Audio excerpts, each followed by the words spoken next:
What's up, Taiwan? I'm Yvonne with 10 minutes of news from here in Taiwan and around the world. Electronic cigarettes are now officially banned in Taiwan. The new rules are part of the updated Tobacco Hazards Prevention Act, which lawmakers passed in January. The bill bans the import, sale, and manufacture of e-cigarettes with fines of up to $1.6 million. Even vaping itself is illegal. Users of the devices face fines of around $300. The new laws don't just cover e-cigarettes. The legal smoking age has also been raised from 18 to 20. And tobacco products now require health warnings that cover half of the packaging rather than only 35%.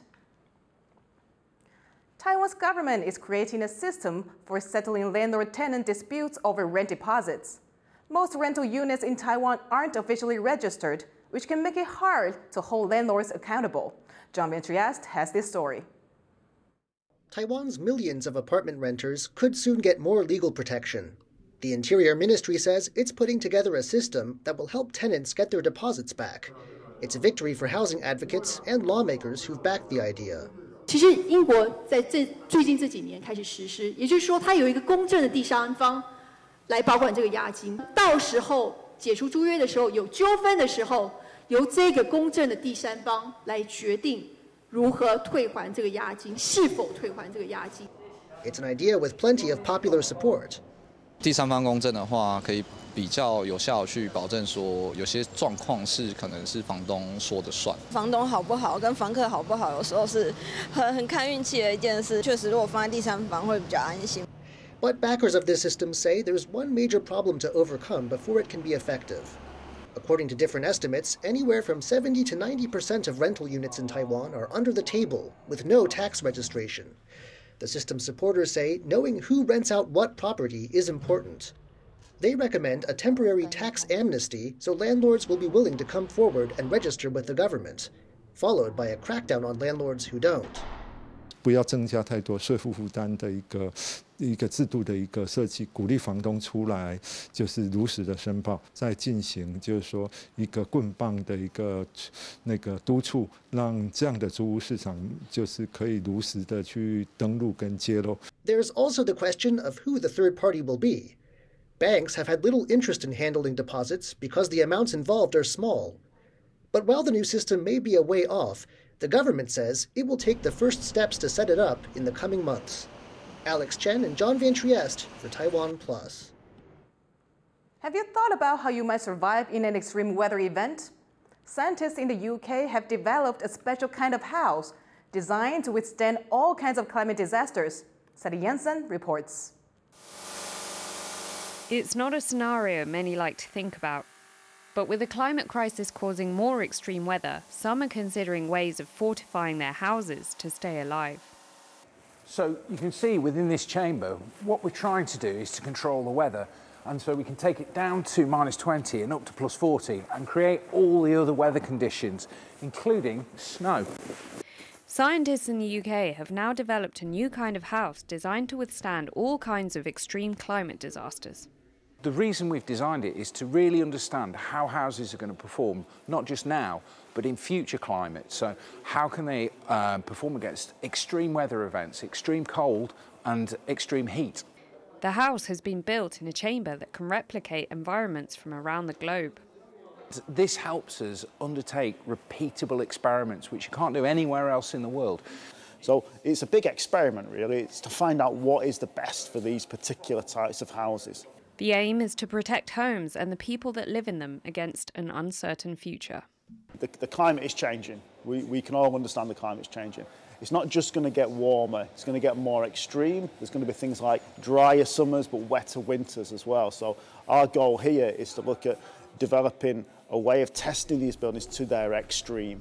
The future home is also built in line with renewable energy standards and with lightweight materials to reduce its carbon impact. The walls themselves are a very different wall. They look like brick, but they're actually a brick effect. So the system itself is a lot lighter. You can see outside it's snowing.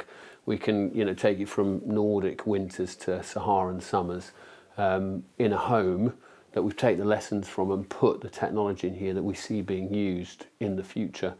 Millions more people are going to have to contend with human-made climate change. Homes like this one can help prepare us for the changes to come.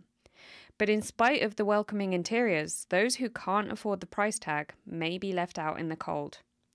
Alex Chen and Sally Ensign for TaiwanPlus. More than 20 works of art from Indigenous artists in Canada are now on display at Taipei's Shunyi Gallery. It's the first event of the country's cultural exchange program with Taiwan. Many of the works carry somber meanings, reflecting on the mistreatment that Canada's Indigenous group have faced. Yvonne takes us through her visit to the exhibition. The Canadian Indigenous DNA language is presented with pins, puncturing through some printed images of tongues. The tongues belong to the artist's family members. Catherine Blackburn's mixed media work, Our Mother's Tongue, hints at the loss of native languages to a colonial history. It showcases a people's history, culture, identity, and transformation. The Canadian Representative Office is holding its largest art exhibition in Taiwan in 20 years. Pieces from the Canadian Indigenous Art Center are in the spotlight. After a month-long show in Tainan, the Persistence Resistance, Taiwan-Canada Indigenous Art Exhibition, has arrived in Taipei. The exhibition is the first part of Festica, Canada's cultural exchange project with Taiwan, which launched last September. The exhibit is currently on display at the Shunyi Gallery. The project includes 21 works from Canadian Indigenous artists. It includes works from past and present, from all three of Canada's Indigenous groups, First Nations, Inuit, and Métis. In other words, it provides an excellent overview of the breadth and depth of the artistic production of our Indigenous peoples. Different materials were used to express the various themes on display, many of which depict real-life instances of some of the dark experiences Indigenous communities in Canada have faced. Tanya Willard's woodblock print, Be a Good Girl, depicts the assimilation policies that the government forced upon young Indigenous women in the 1950s.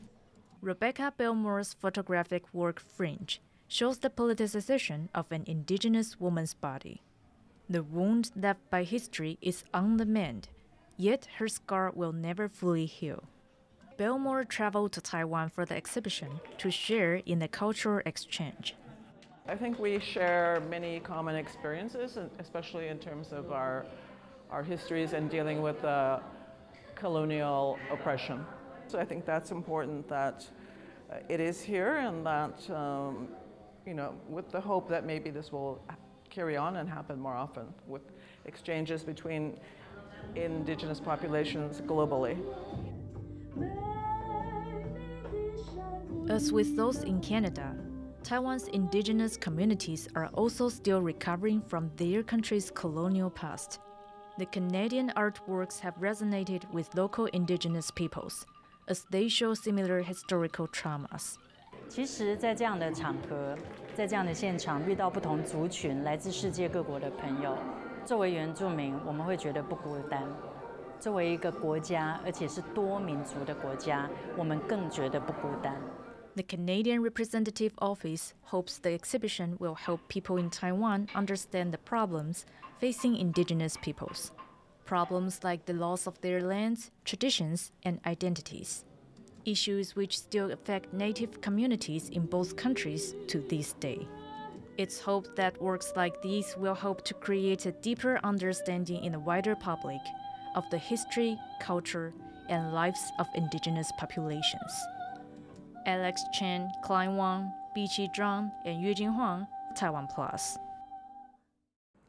Thank you for watching What's Up Taiwan. Finally, today we'll leave you with images of pilots flying jet suits over the water. I'm Yvonne. Take care and see you next time.